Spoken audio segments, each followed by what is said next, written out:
You're listening to Patrice O'Neill, A Life in Comedy.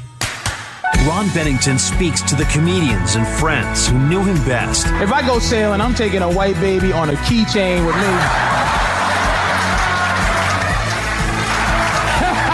If my boat go down, they gonna find me. I'm gonna have it hooked right to the side of my belt. For the next hour, the life of Patrice O'Neill will be remembered and discussed. Jeff Ross is a legend.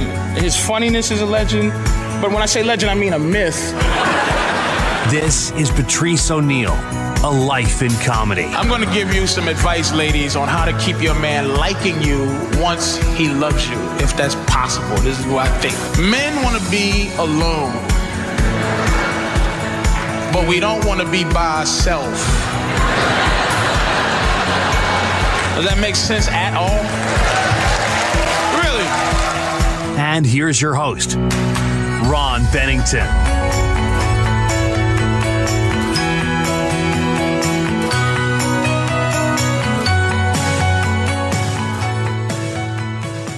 Welcome to Patrice O'Neill, A Life in Comedy. Obviously, Patrice has meant a lot to a lot of us from the Sirius XM family. He was on XM radio all the time with the O&A show, and actually even did some pre-podcasting weekend shows before anybody started doing podcasts. Patrice was doing a podcast, basically, a weekend show that was just fly by the seat of pants. So he means a lot to everybody who is on these channels and listens to these channels. There was a lot of talk, too. Who do we get to talk about Patrice? And it was obvious that we go to the people that loved him the most and that hung out with him the most. And that was those same people that would be hanging out at the table at the Comedy Cellar. And here's just some of the names. Bonnie McFarlane is on this broadcast. Craig Robinson from An Unmasked. Dave Attell. D.L. Hughley from An Unmasked. Jim Florentine. Keith Robinson. Robert Kelly. Rich Voss. Jim Norton. Tom Papa. Michael Che when he did the Bennington Show.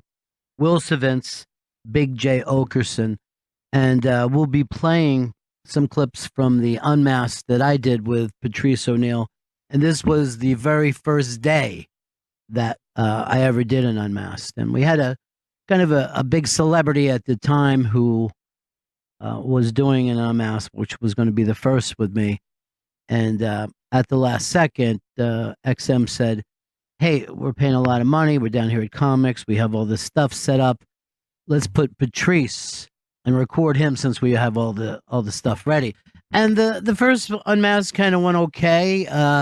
Like I said, at the time, the gentleman was probably the hottest comic in the country at the time. And we were talking about, how many hats he sold and that he had bought a house for his mom. And I was like, okay. And then Patrice came on, who I had done zero prep from, but I kind of knew him from passing around here in the halls. And he was just unbelievable. He was great, and people still bring up this Unmasked. Just last week, or a couple weeks ago, Aziz Ansari said, man, I just listened to that thing that you did with Patrice 11 years ago. And this, out of the 200 plus Unmasked, the Patrice Unmasked is the one I hear about the most from people. And it's hard to believe that it was 11 years ago. But one of the things that stayed with me is this clip that we're going to play for you. And it had to do about, when things come along in your career, because it was such a shock and it was a little bit annoying to me that the media really turned out when Patrice passed away. And of course, the special blew up and his legend grows every single year. But it always bothers me a little bit that he never got to really experience that. And this clip kind of is him foreshadowing it. In this business, you never get things that coincide. Like, say if there was this is your readiness and this is the gig. You never get them at the same time. You're either over ready for something you should have did 5 years ago, or you're under ready for something you're not good enough to have, but they're giving it to you. But your humility and pride and happiness to be there sometimes never fits in with the thing you're getting. Let's jump right into Patrice's peers. And we put together a couple clips of these guys talking about meeting Patrice for the first time. And this is a guy that Patrice mentored and a guy that loves Patrice. This is Big Jay Okerson. Well, when Keith Robinson started bringing me and Kevin Hart up to Philadelphia and kind of bringing us into the fold of the Comedy Cellar's back table, we were still running around doing open mic nights and everything, but Keith would have us meet him at the end of the night at the Comedy Cellar all the time, and we'd start the day with him there. And that's when Patrice, Voss, Colin Quinn, DePaulo, all those guys were hanging out every day at the club from the time the first show started till nighttime, like 2 a.m, 3 a.m. And Patrice was just there, and he was just such a big personality. I was just very drawn to what he did. And then just through his affiliation with Keith Robinson, we just kind of became buddies. But the first time was definitely walking in and having him rip me, Kurt Metzger, and Kevin Hart to shreds as Keith was introducing us. I don't think we got our asses to seats before we started asking who the fat guy, and I think he called Kurt Quentin Tarantino face. And then Kevin Hart successfully in 1 year leaped past everybody. I like the idea of the nickname being Quentin Tarantino face. This is Keith Robinson, the guy that Big J was talking about, bringing him up from Philly. And Keith later lived with Patrice. And obviously, Keith is one of the most respected comics in the country. This is Keith Robinson talking about young Patrice O'Neal. I met Patrice in 95 or 96. Like him, Robert Kelly, Dane Cope had started coming to New York. And they came to Boston Comedy Club. Well, all right, let me see what this guy's about. He had some bravado about him like that. You know, funny always attract funny. So eventually, you find the funniest people all the time, no matter what. You can be if you keep going around the same circle, you're going to end up together. So I seen him, I'm like, okay, let me see this guy. He's a black guy, all right, good enough. And I said, yo, you going on there? Now, at that time, Boston Comedy Club had a lot of killers on. Everybody was like blowing the whole crowd up. Like it had Jay Moore, Jim Brewer, Chappelle was going on, Dave Attell, Red Johnny and the Round Guy. Jeff Ross was there. Louis C.K. would stop past occasionally. So everybody was at the height of their, on the way up, should I say. And Patrice, I said, you want to go on? Because I had a little juice. I still do have a little juice every now and again. He said, no. He didn't want to go on because all those killers were going on. He was like, I don't want that smoke. And that's how I met him. Then we, started hanging out a little bit and hanging out. And then we, formed a friendship. Keith Robinson talking from the comics table at the Comedy Cellar. And this is Jim Florentine talking about Patrice O'Neal. I met Patrice at the Comedy Cellar. I think he came down from Boston and he was friends with Keith Robinson. And he was definitely intimidating at first. It's almost like Rich Voss. Rich Voss, you hate him at first. And then, within an hour, you like him. I think Patrice probably said something I can't remember. And I was like, oh, man. But he was friends with Keith. And then, we had a pretty good relationship, me and him. The one thing about Patrice is you never wanted to do hacky material in front of him. Like if you were opening for him, because you'll never hear the end of it. He actually made you a better comic. It's very, very funny that the comics table still has this reputation that scares the young comedians when they come in. Some of them are a little nervous to sit down there. But I honestly think that all went away when Patrice passed away. Like it's got this reputation of this thing that became tough crowd of just guys nailing each other over and over. But I don't think I've ever even seen it once in the last couple of years. I think it really did have to do with guys feeling they needed to defend themselves against Patrice. Tom Papa is talking about meeting Patrice O'Neal. I think the first place I met Patrice was at the Comedy Cellar. I remember that he just had the most impact on me there because he would sit at the table and, he didn't fit at the table like other people. So he took up a lot of space. He was always on the end, at the end of it. And he just would, take up, the space for 3 people. And was a dominant presence. And as soon as you would walk in, you would see him before everyone, width and height. And you would immediately think, oh no, I shouldn't have worn this shirt. And then you walk into the back and there's Patrice, and he would just look you up and down, not say a word, and you just, oh, here it comes.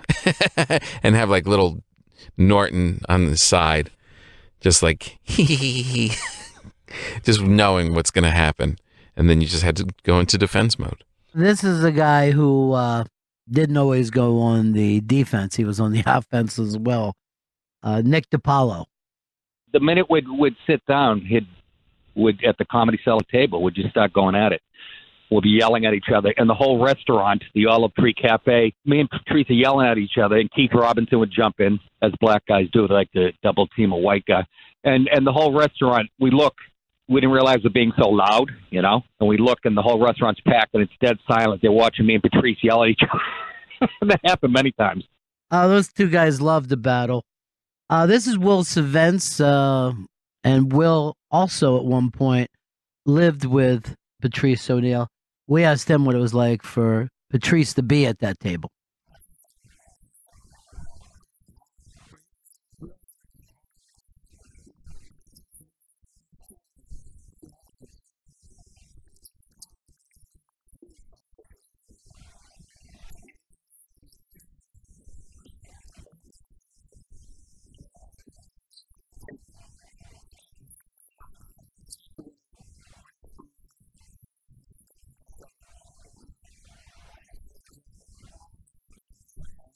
Yeah, there was a strange thing that those guys have, and they took it on to Tough Crowd. Like a lot of times you would be watching Tough Crowd, and it was, Colin would set up a bit, a segment like you would see on any panel show, and then those guys would just attack each other's clothing and hair and weight, and it was just like, how's this a show?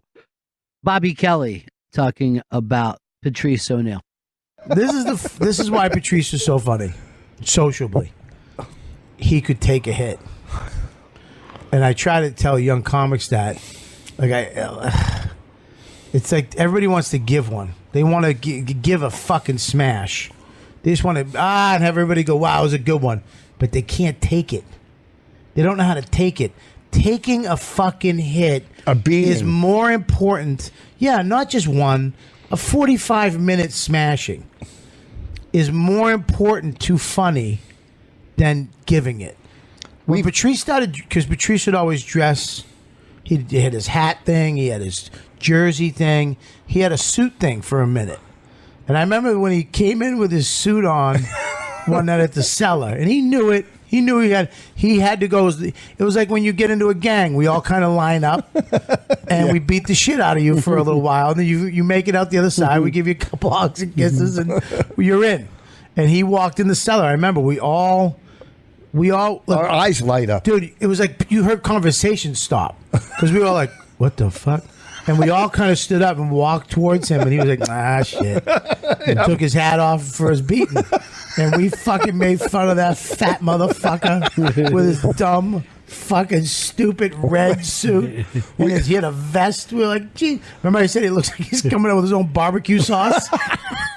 That is Voss laughing along with Bobby Kelly. We're going to play a little Voss later on. This is Patrice O'Neal, A Life in Comedy. We're going to go to some of the other comics that knew and love Patrice O'Neal.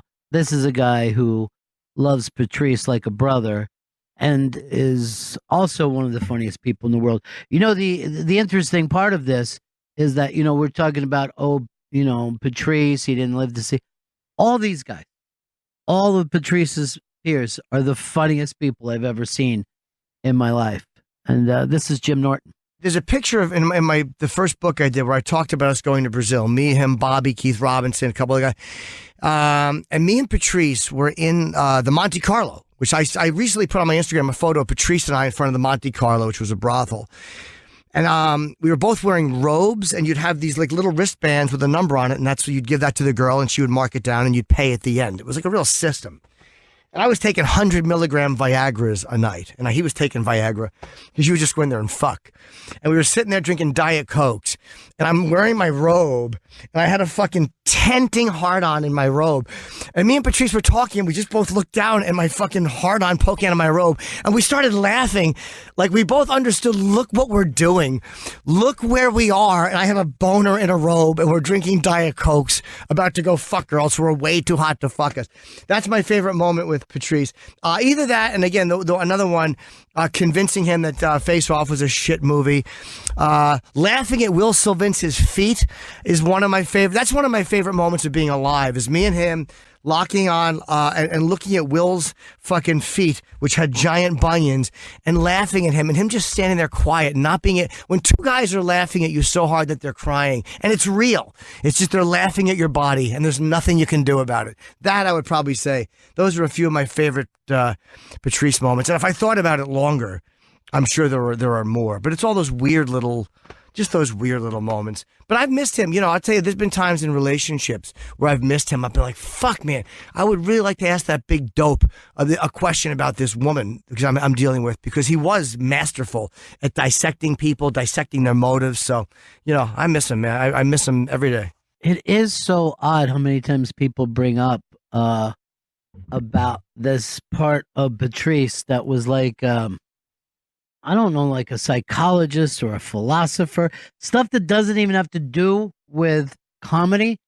And personally, I've never heard him say one thing that I would take his advice on. One of the things I love about Patrice is that I laugh hard at him while disagreeing. But I do think probably one of the great moments of all time was Norton's penis sticking out of that rope. That sounds perfect. You know, we were talking about this too, because the amount of young comics that love Patrice, guys that Patrice only barely met before he passed away, and they're all coming, you know, of age now. People like Monroe Martin and Derek Gaines, and those guys talk about Patrice all the time. Every time that I see them, they bring up something that they know about Patrice or heard about Patrice. And here's one of those guys who's one of the biggest stars in the country right now, Michael Che. But when he was a young guy, he was looking towards Patrice. I remember because I used to live in Jersey City, and I remember he was at he used to go to the store in Jersey City all the time. That was like right across the street from my house. It was this clothing store. He was over there, and then he went to the post office. He's at the post office, and we were in line at the post office, and I'm standing in line. I see him, like, you can't miss him. You know, like, you're not gonna confuse him with anyone else. Yeah. So it's me and this short Asian dude, and then it's him, like, in line at the post office. And he looks back, because I guess he felt somebody looking at him. He looks back at me, and then he looks at the Asian dude, and he turns back around. And I'm like, I want to say something, but I don't want to make fun of me for saying something. All I know is, you know, Patrice in interviews and, you know, tough crowd and all that. And so he looks at the Asian dude, and he looks at me and goes, "Don't this motherfucker look like Manny Pacquiao?" and just busts out laughing. And I'm laughing, and the Asian dude just standing like, "Did he just call me Manny Pacquiao?" Yeah. So I told him, I was like, "Dude, I'm a huge fan. I just started comedy." He gave me some really supportive words, and he gave me his like MySpace or something like that, because he's like, I don't do Twitter, nothing like that. That's Michael Che talking about running into Patrice when he was a young guy. I love the fact that there's a lot of time Patrice off stage acted like Patrice on stage, and a lot of it was just to annoy people. This is his buddy Nick DiPaolo talking about that. And I had him up to the house many times. I used to have a comedy cookout every year, and Patrice came up the first year, and he started yelling at me because I wasn't serving like steaks and London broil and shit. I only had, according to him, white people food like cheeseburgers and sausages. And so he made Rich Voss go to the supermarket, and pick up a bunch of steak, and he insisted on cooking it. And then he didn't even touch it. He was just made me pay for it. He's laughing his ass off. Then the following year, I have the cookout again. He shows up, gets out of his truck. He's got like 5 bags of Chinese food. I said, "What the fuck are you doing?" He goes, "I can't eat that. I can't eat red meat and shit. So I get diabetes, whatever the fuck." and he had like he must have had $200 worth of Chinese food. He goes, I got to eat healthy. So he starts opening the cartons, and I notice he's got like orange beef, fried shrimp, everything that would kill anybody in 5 minutes. And we had a good fucking hoot about that. That's the one and only Nick DiPaolo. This is Rich Voss talking about a gig that he and Patrice did. We were doing these shows at colleges, so they hired us to do, I think, 3 shows. The ACLU, and it was some kind of promotion thing, or they were backing it. So we did the first one at Columbia University, and then Patrice got fired. Even the ACLU said, the ACLU, their main goal is the First Amendment. And I said, we don't think you're right for this. I love that. You know, going back 11 years ago to that Unmasked that I did with Patrice, there was another thing that he brought up that was so ahead of his time. And, you know, the whole point of being a comedian for years was to, you know, turn into a Pryor or a Carlin or a Billy Crystal, somebody who everybody knew. But Patrice was aiming for a different thing. And he called it a boutique audience. But what it is there's the people who like you just stick with you. And again, I mean, if you look at comedy now, there are people selling out theaters everywhere that you could turn around and say to your brother, do you know this name? And they wouldn't.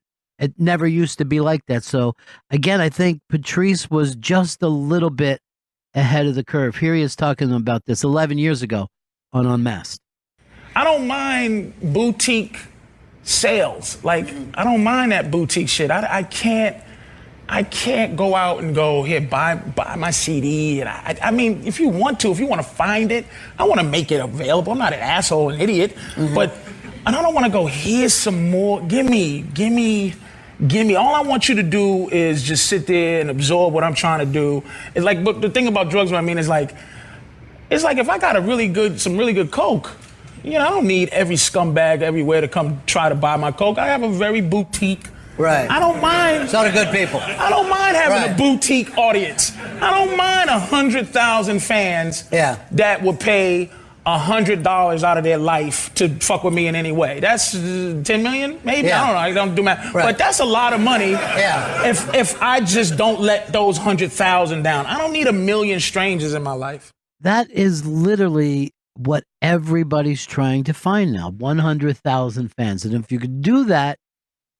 And like he said, have those people follow you from product to product, then you don't need a network TV show. It's very, very interesting to me that he brought that up at a time where, like, that was the first time I ever heard anybody say that. And it's what, you know, everybody on Instagram or Facebook or whatever, all these things, the fact that you can go to, people have web series.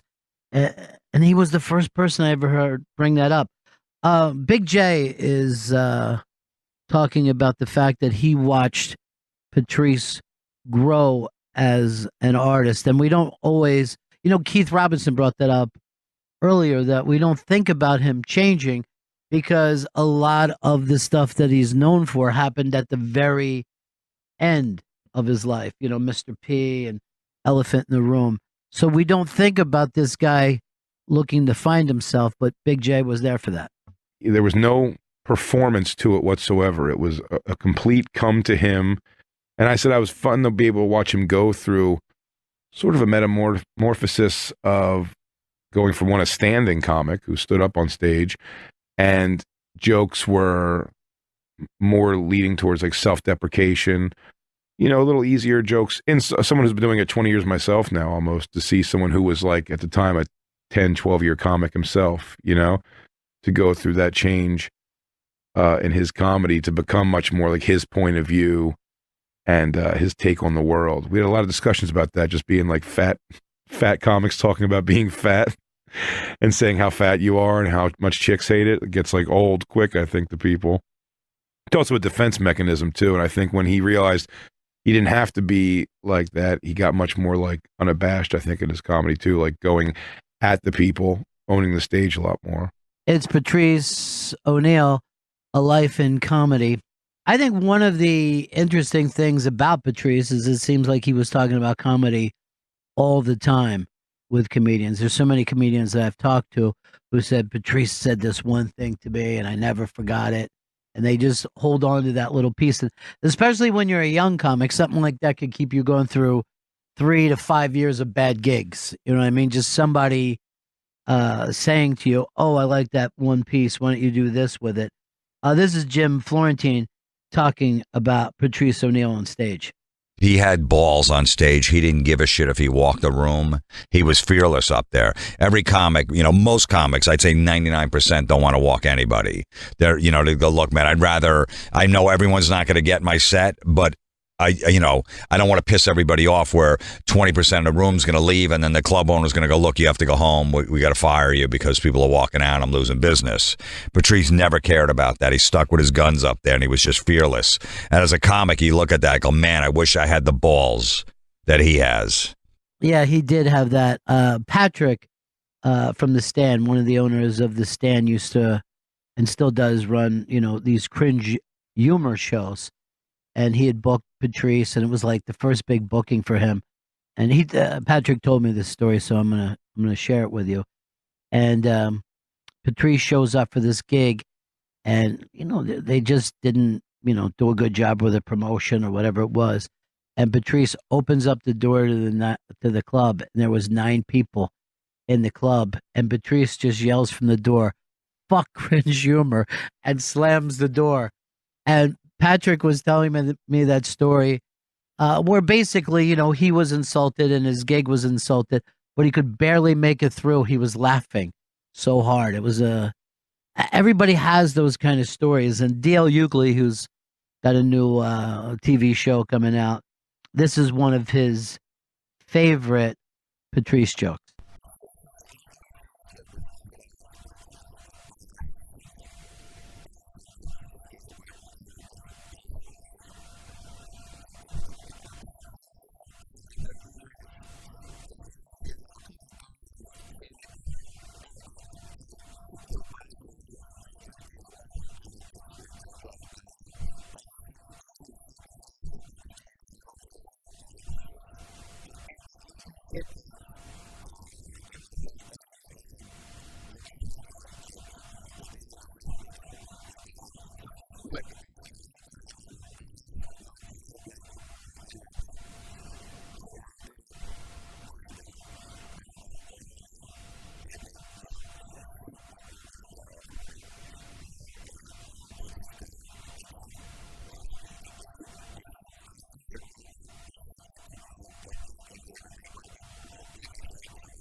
That joke is like incredibly funny and on like 3 or 4 different levels. And that's, to me, what always makes a great comedian. This is Bobby Kelly talking about Patrice's ability to write a great joke. The greatest thing about Patrice is that he had everything structurally a joke needs, but he never, ever thought about putting it in. He built houses without knowing how to build houses. He never had a notebook. He never had a pen. He never wrote shit down. He just went on stage and talked, and the joke formed almost fucking magically with all the structural shit you need for a great joke. He never, ever went, yo, what do you think about this joke? He never asked anybody's opinion about his comedy. Never fucking had a notebook. Never had a scratch pad. Nothing. He just went up and talked. I'm going to think about that for a long time. Bobby Kelly's story, talking about Patrice O'Neill, and this is Patrice O'Neill, A Life in Comedy. Sirius will be playing an exclusive airing of Patrice O'Neill's first full-length TV special that has not been seen or heard since its original airing. And I know next to nothing about this. This is really, that's as much information that I have.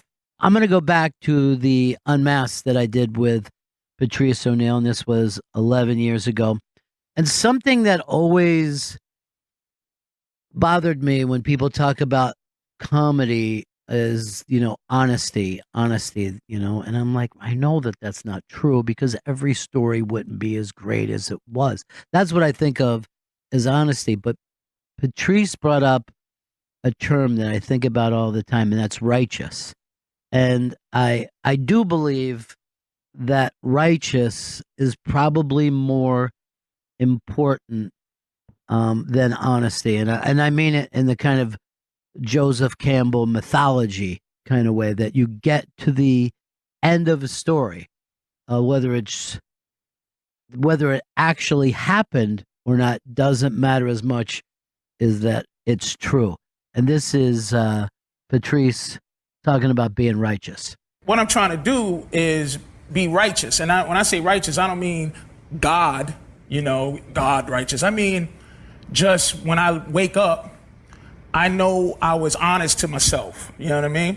And I did the whole tap dance, dude. People be like, why do you play ball? I did it. I tap danced like you wouldn't believe. Aspen 1998. I mean, fucking like hot shoes trying to get something. What does it means to an end? Yeah. I was trying to get something. And I went to LA and I was sitting there, I was like 100 pounds bigger than I am now, dude. And I was sitting, and my stomach is like fucking sitting out here. And I had 2 Whoppers with cheese because they were 99 cents, dude. And that's all I could afford to eat every day was a Whopper cheese. And it was just sitting on my stomach. And and if I had a gun, dude, I'm telling you, I'd have shot myself. I understand suicide. I love that. I love that he's talking about being righteous. So many of the people that are on this show today are people that I think are the funniest people in the world. And Patrice is one of those people. He is a peer to all these guys. And it's not like I would know where to put any of them, but they are also uniquely hilarious. And this is Dave Attell talking about why he thinks Patrice was one of the best. Even though in today's PC times, Patrice, back in the day when you could say anything, he would take it to the next level. There was no filter on the guy. He could not say, I guess you could say, go for the most brutally funny way and the most unique way to tell a joke. Like, he did not sugarcoat anything, and I think that was the coolest about it. Plus, every joke, as hard as they were and as cutting as it was also super smart. It really was always like, why didn't I think of that? And then he would just take it, So honestly, he really was a great joke writer. We also asked Keith Robinson, what was it about Patrice O'Neal that made him so great? His voice, his power of explanation. Patrice had he could explain stuff better than most on stage. Like, he had a gift of not only telling the joke, but explaining it to the T, of why he can the intricacies of a joke, he just could do it. Just like, wow. He's really good at that. This is one of my favorite joke writers, Bonnie McFarlane, talking about Patrice O'Neal and what made him Patrice O'Neal. What made Patrice great, which is what makes every great comedian great, is that he believed in what he was saying. What makes a great comic great is that they think deeply about certain subjects and they don't care what other people think about them. And then they repeat whatever they think on stage and it comes out as comedy. And that's, to me, an original thinker is far and away better than any other kind of comedian. Man, I'm going to think about that line for a long time, because what Bonnie was saying, like, instead of writing a joke, you're writing about stuff that you believe in, and then you put it together in a way that makes people laugh. That's just so different. That is so different than the way most people think about comedy. Willis Events, who is somewhat of a legend at the Comedy Cellar and also works all over the country with the biggest comedians in the world right now. He and Patrice lived together for a while, so we asked him about his insight of what made Patrice O'Neal so great.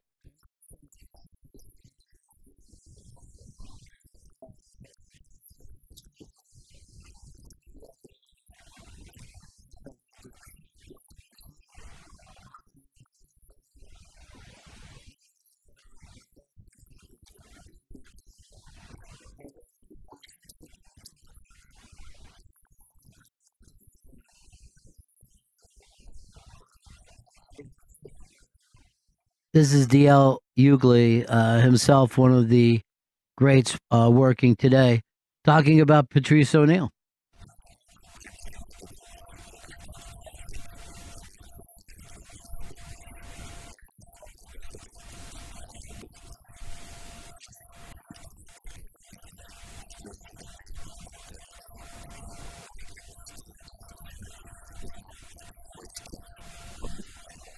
Bobby Kelly and Rich Voss, two Patrice's best pals and also biggest targets, talking about Patrice's sense of humor. What made him so unique, he was honest, but he was a great laugher. If you did something funny too, he gave it up. He knew not being a great comic is also knowing good comedy. Do you know what I mean? He could see whatever he saw. He knew who were good comics, and our whole crew. I think Bobby, Norton, Keith, Colin, Apollo, Little Kev, the whole tough crowd. We're pretty much all good comics. And when you're hanging with such good comics, it makes you lift your game up. This is Patrice O'Neal, A Life in Comedy. You know, one of the things that really kills me about Patrice O'Neal is seeing the way that he did some basic show business stuff like he never saw anyone do it before. And I always think about him at the roast, walking the red carpet, and the things that he was saying. But when he did Fallon's show, and I don't think it was the Tonight Show, I think it's when Fallon was doing late night, I remember him walking out, sitting in the chair, and talking to the Roots, and then talking to someone in the audience that he had spotted, and then finally turning and talking to Jimmy.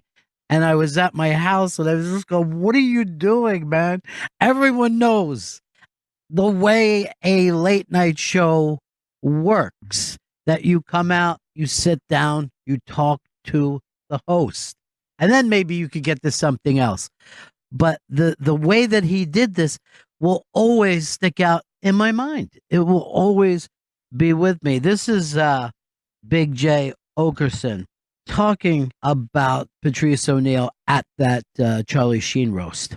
When he went out and did the roast, the Charlie Sheen roast, it was Patrice having a conversation with a crowd. It didn't seem like something he had written on paper or flushed out totally even. It was his gut feelings from how much he'd lay into one person and just glaze over the next and move on, and throwing all the the discounting tone of people who were on the rise there, like Jeselnik and Schumer. I mean, how huge Schumer's gotten in the interim is like, or in the time past now, is pretty interesting to that. When Patrice calling me afterwards, just kind of be like, who are these people? Like almost asking me as I was the conduit, like, what are these? You know, I gotta go, no, Jeselnik and Schumer, they're really funny. They're good. Fucking, you're talking about how they're getting treated and primped and everything backstage. And Patrice feels like a big monster they're walking around. I forgot some of that stuff from the roast. I forgot that everybody was, or a lot of the audience was mad at Amy Schumer because Patrice acted like he was mad. But isn't the whole point of roasting like, oh, it's all in good spirits? And I remember Patrice like, how is this funny? This is going to kill me. This diabetes thing, you know, and like, because she did a foot joke or whatever. God, that was so uniquely, oddly hilarious. That's the thing that always sticks with me, is like, I can't imagine anybody else doing some of this stuff. This is Tom Papa talking about Patrice O'Neal.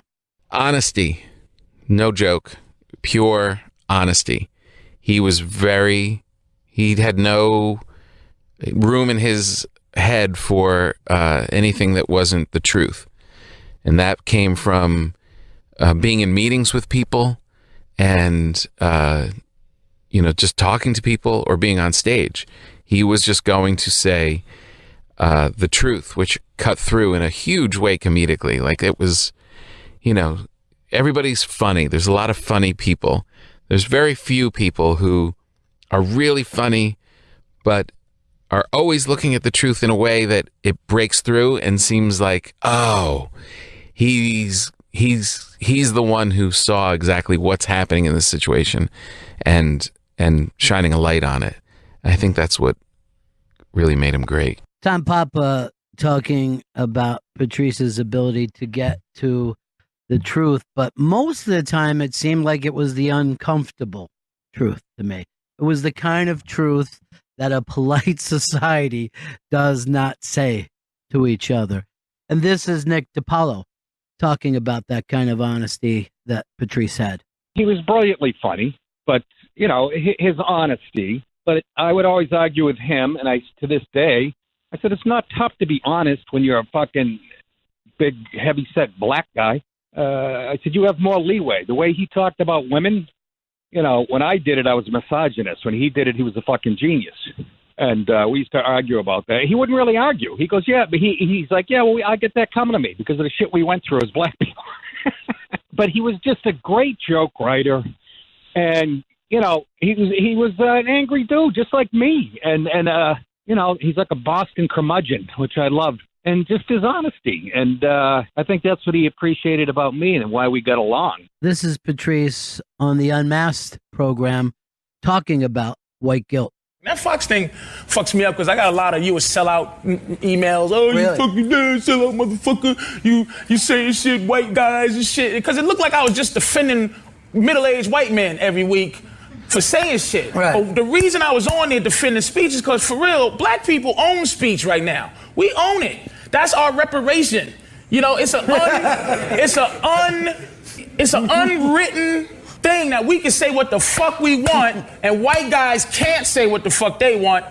And our biggest ally in terms of black folks moving ahead is that white guilt. White guilt is a big time ally. White people going, I feel so bad for slavery, even though you're originally from Poland or something, you had nothing to do with slavery, but you feel that white guilt that comes along with it.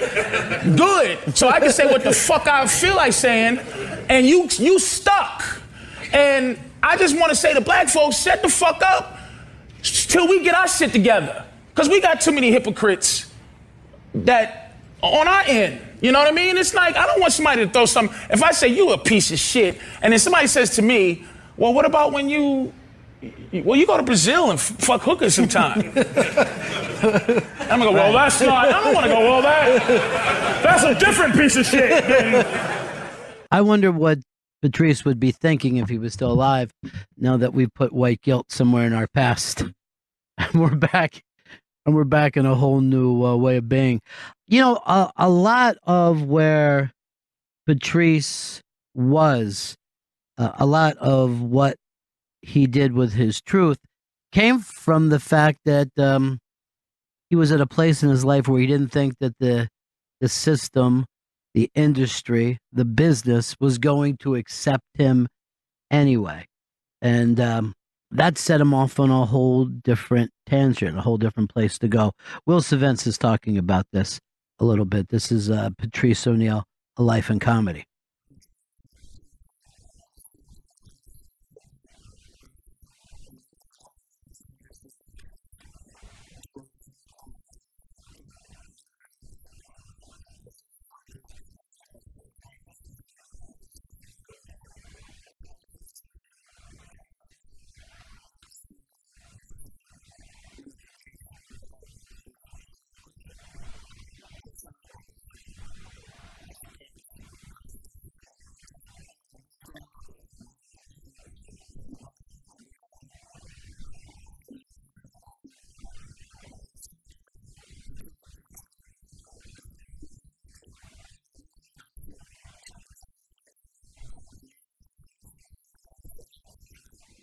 I said a couple of times during this that I've done, well over 200 of this Unmasked shows where I sit down and talk to different comedians, and at least once an hour somebody will bring up something that I hadn't ever thought about before, and it stuns me. But it happened all through the first day I ever did Unmasked with Patrice O'Neal.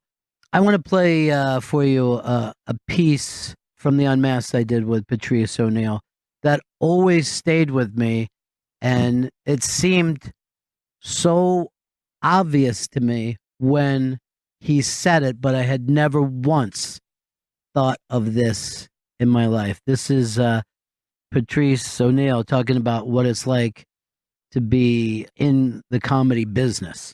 It's almost like when you come up and there's the motherfuckers going to school. If you rode a bus to school, it's the front of the bus and it's the back of the bus. And motherfuckers in the back of the bus torture the people in the front of the bus. You understand? Sure. So right now, the front of the bus people run the business. And I'm a back of the bus dude, meaning I fuck with everybody. And the people who were at the front of the bus and I got to go in and go, hey, look, I got these ideas. And they go, yeah, all right. Remember when you smacked me in the back of the head? Remember when you was talking about my mother? And it was all in due fun, like, because I attack myself. I just like to laugh, right? So right now, in this game, I'm trying to find people in the middle of the bus that didn't want to quite commit to being a fucked up person and didn't want to commit to being a cornball, kind of bring us together. That's the business. Well, just think for a moment. Think of any comedian and say to yourself, is that a front of the bus person or the back of a bus person? You could do it with the people on this show today, but think of famous comedians who would be sitting up front, who would be in the back. It never has left my mind. And obviously, a lot of his attitude kept him out of what would be mainstream comedy. This is Dave Attell talking about that. I would say for the last almost 6 months of knowing Patrice, I never saw him outside of his car. He would just pull up in his car, in his truck. He would roll down the window. I would talk to him. It looked like an old drug deal from Beretta. And he would say a few words to me. I'd say something back and go, hey, you on the road? Where are you headed? What do you think of that club? And then he would pull off. Or he would just sit there and then another comic would go up and talk to him. So I was like, that's really cool where you're like, don't even come out of your car.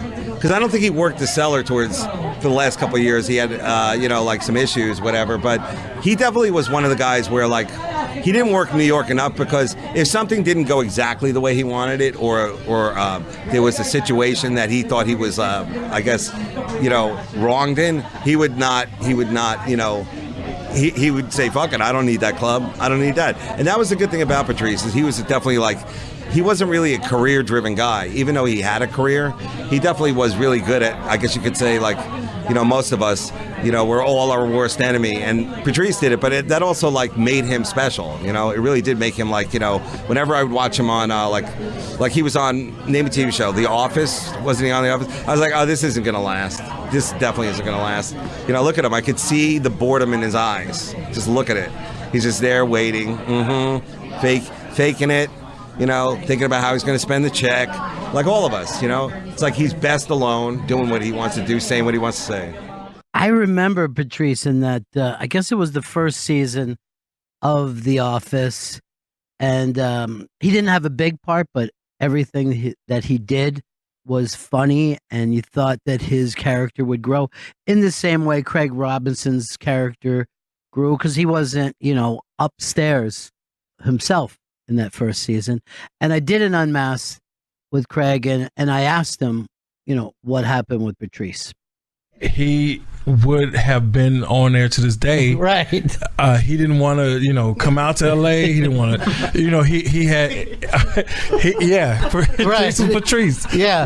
So it was, whatever, so it was like, and, I'm something like, what?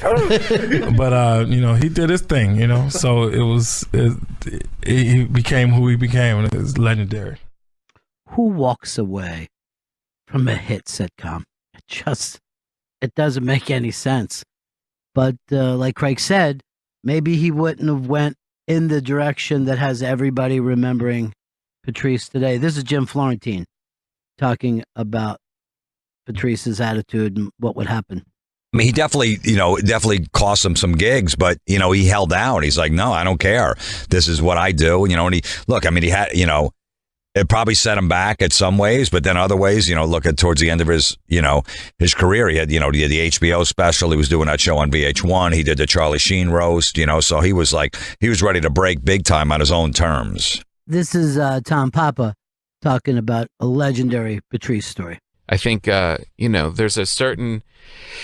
I think if he had stuck around long enough, it wouldn't have mattered. But when you're finding your way and you're coming up and people don't know you as a comedy giant, you have to get through some meetings. You have to not offend the people that you're talking to.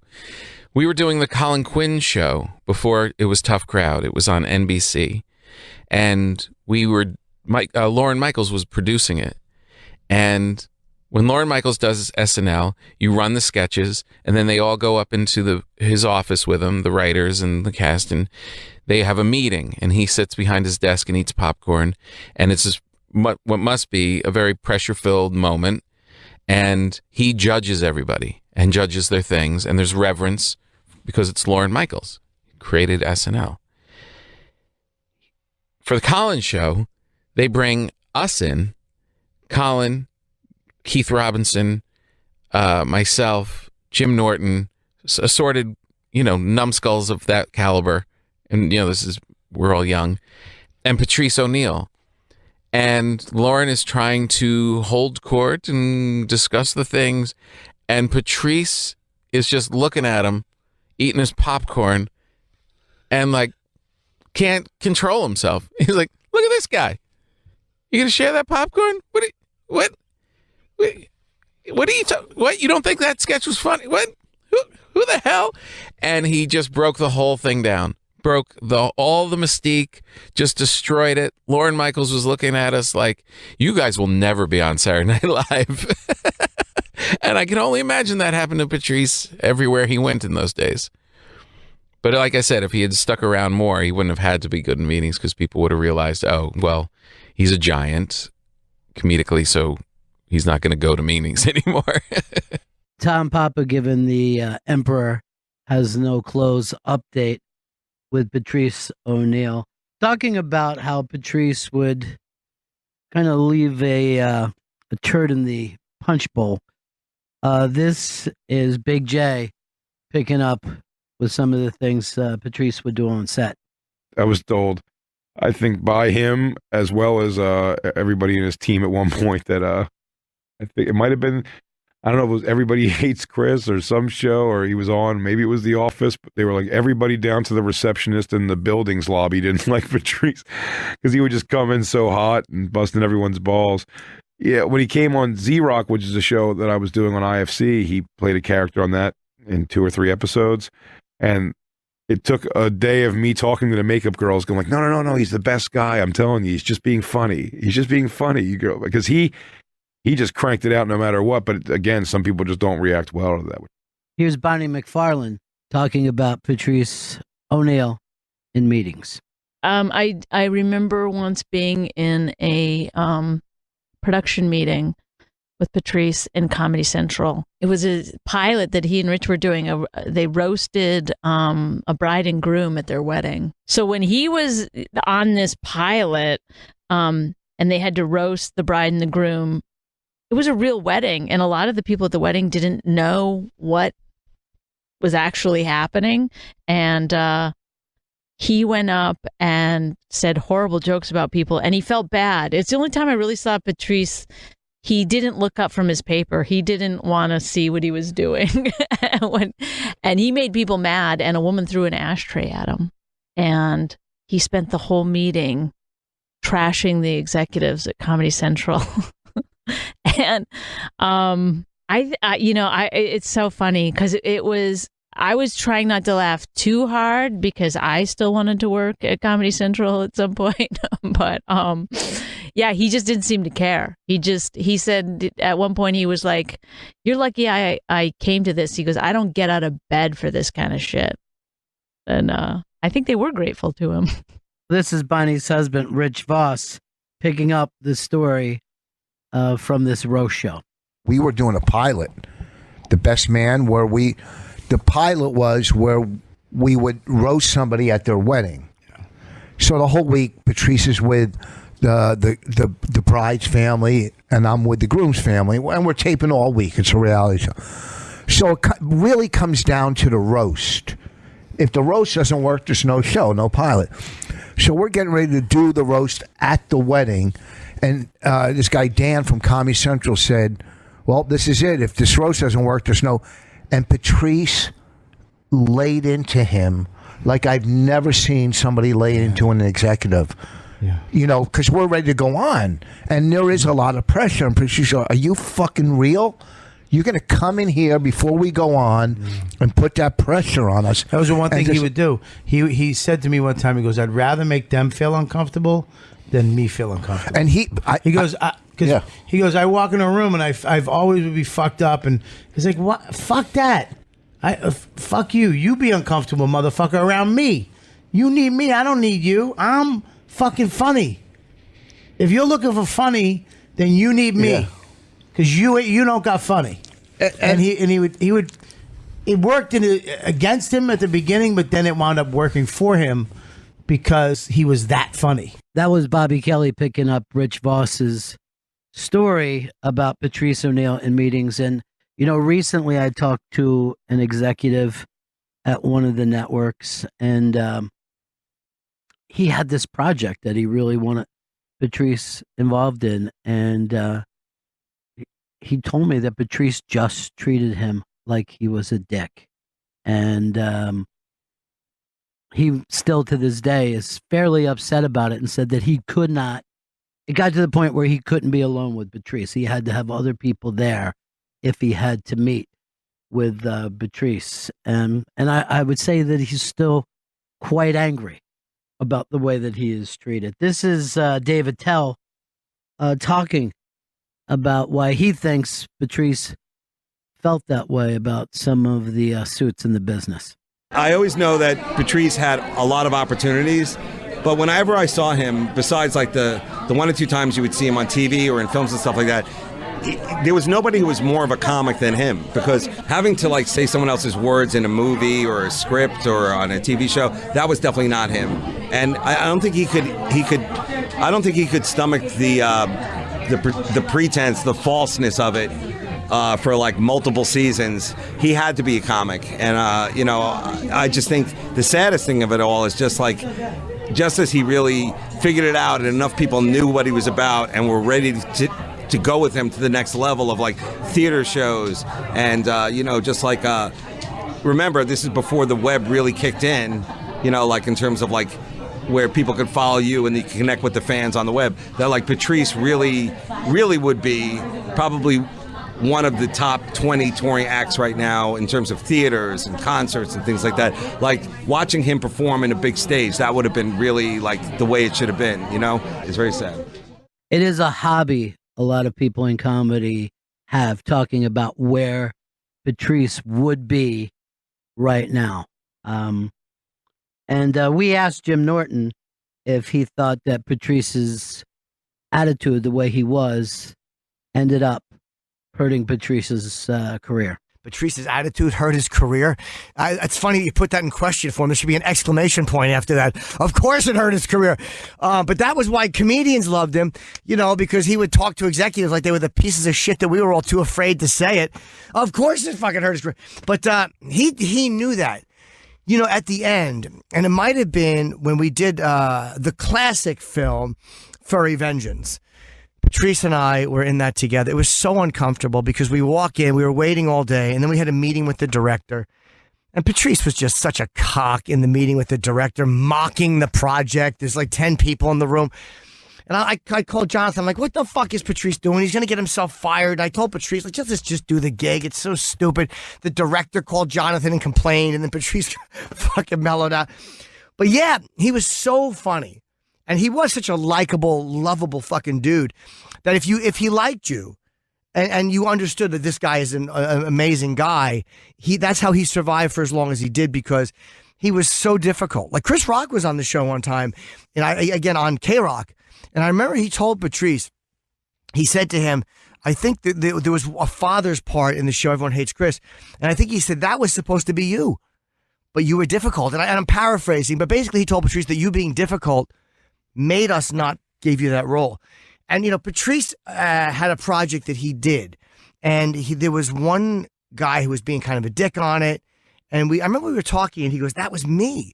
Like, I'm like, oh my God, am I like that on other people's projects? Like, as he got older, he realized like he was changing. And I think that he would have gotten so much more love because just by growing older, he started to realize like, man, I was kind of being a dick to certain people. And the thing that made him, because he was just as funny when he wasn't a dick, but like you could focus some of that and play the game a little bit and be nice to people. So he started apologizing to people. And it moved them. Like I know Jeff Garland tells a story about that. Lisa Lampanelli, I think he said he was sorry too. So Patrice, for no career gain, just for his own peace of mind, started to say he was sorry. And I think started to not feel as comfortable about some of the things he had said and done.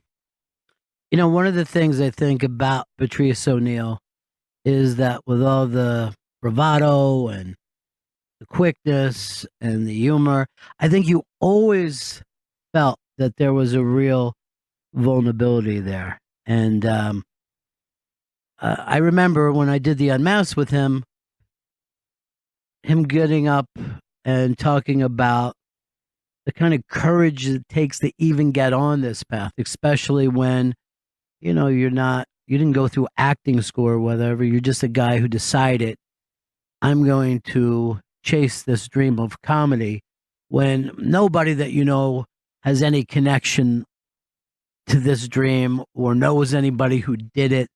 It always really, really stuck with me. This is Patrice O'Neal talking about comedy.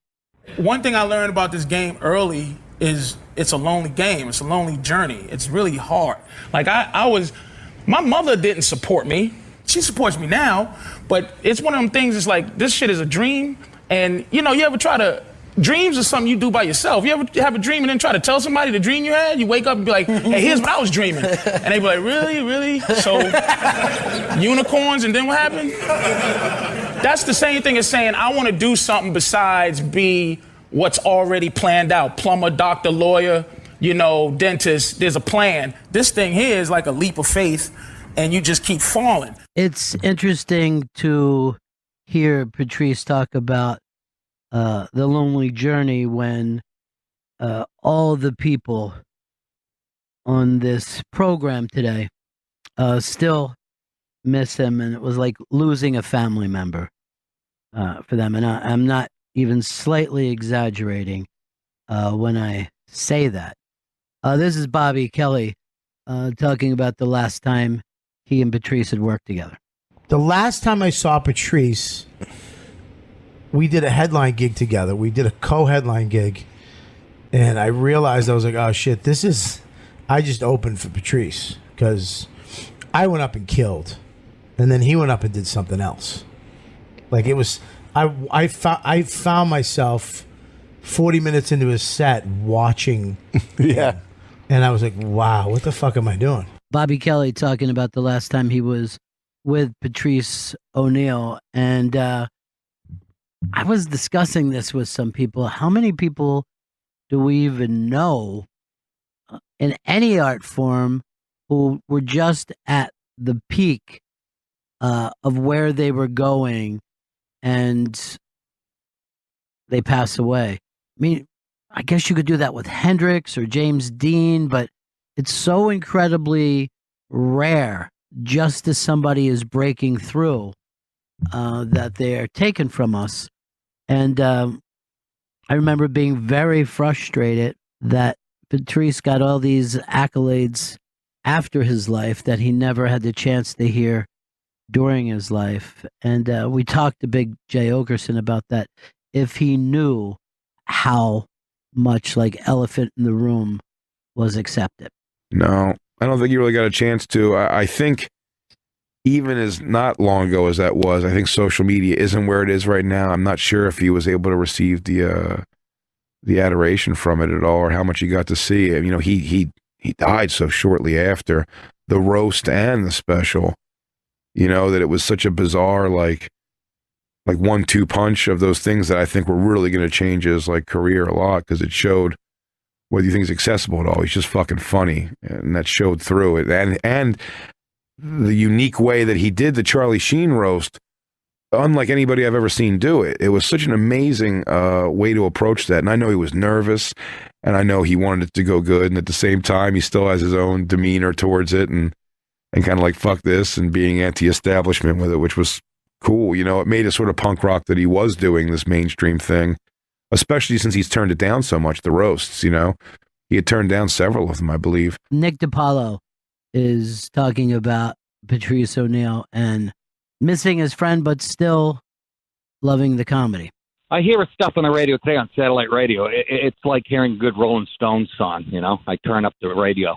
And a couple times in my car, even recently, I'm like, oh, I got a great tagline I can give him. And then you remember he's gone. I miss that guy so goddamn much, even today. Like I said, when I hear him on the radio, it just pisses me off. So that's it. It is Patrice O'Neal, A Life in Comedy. And I want to thank all the people whose voices were on this show. Bonnie McFarlane, Craig Robinson, David Tell, D.L. Hughley, Jim Florentine, Keith Robinson, Robert Kelly, Rich Voss, Jim Norton, Tom Papa, Michael Che, Will Savence, and Big J. Okerson. And also, of course, we want to thank Patrice O'Neal. It is strange, out of all those names, and those guys are all peers, Patrice kind of exists in a different plane in people's lives right now. You know, when you see somebody that you know that is going on to become like a legend or a myth. And I feel like over, you know, since Patrice has passed away, that's exactly what happened with him. Fair or unfair, he is in that position now. And we're going to end this with Patrice's good friend, Bobby Kelly, talking about just that. The one thing he didn't want to be is a martyr. I'll tell you this. He didn't want to die. He didn't want to die. He didn't want to be what we're doing now. He didn't want this documentary. He didn't want the fucking thing every year. He said to me, I don't fucking want that. I want to live. And it sucks that he is that.